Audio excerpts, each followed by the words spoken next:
Okay, everybody, Big June from Brooklyn, Blacren.com. We here with one of the founders of Blacren, actually, Rontronik. I want to apologize so badly for calling you Rontronik. I'm bad with names though, but this is definitely Rontronik. You want to give me your government, or you just Ron Crowdy? All right. Yeah, I mean, there's no secret. All right. Now let's just first jump into the fact that you were actually instrumental in doing a lot of the graphics for Blacren.com. Yeah, well, Shetty and I have known each other for, I don't know, since like 99, 2000.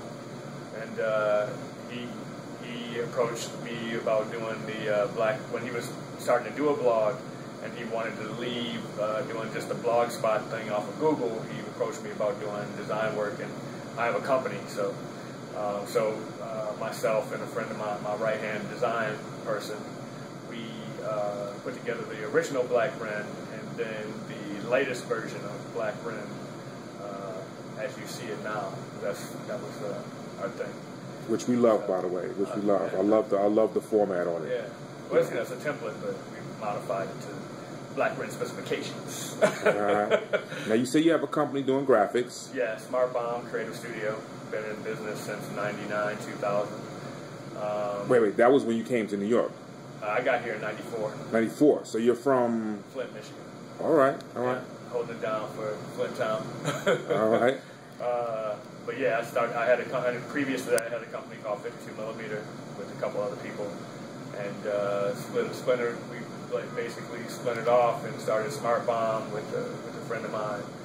And continued on and did a lot of work in the music industry, and moved on to business. Of course, like back then it was more print related stuff, and now it's probably 90% internet and video. So who'd you work for? Drop some names. We love when you drop names.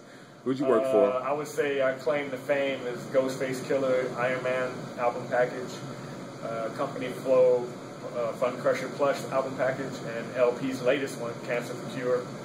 And then I just finished working with Usher doing the Looking for Myself album package and singles. So wait, so you did the graphics on all their album covers?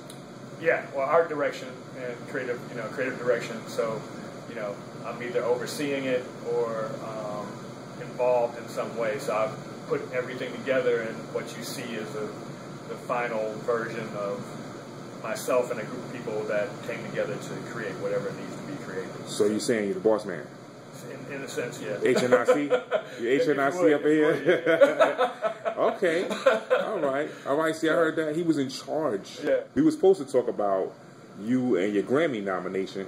No, I never got a Grammy nomination. So what's the story with you and the Grammys?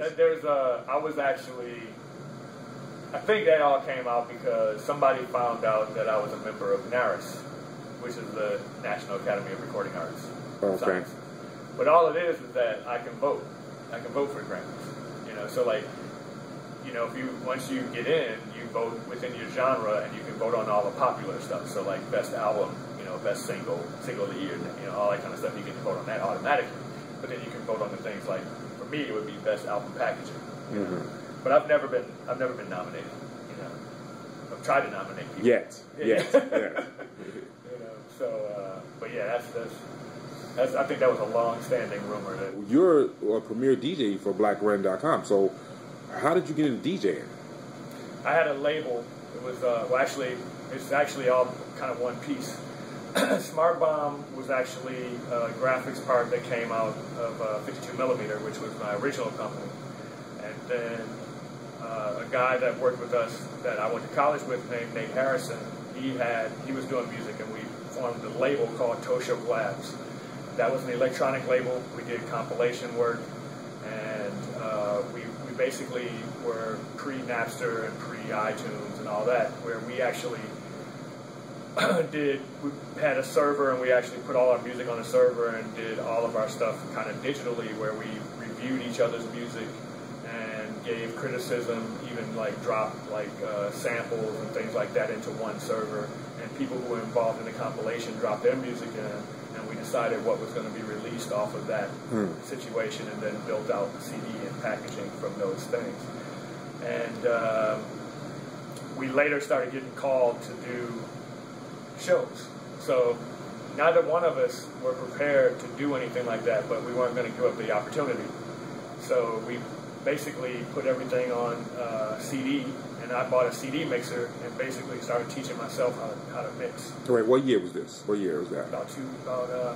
It was probably 98, 99. 98. Yeah, it would be 90, 99, because I remember when, you know, the millenniums, the 2000s, we had a party, and I had a DJ mixer at that time. So I'd say around that first time was when we were starting to do stuff, but it was real rudimentary. You know, it was because we were like creating our own stuff, so we could do pretty much anything we wanted.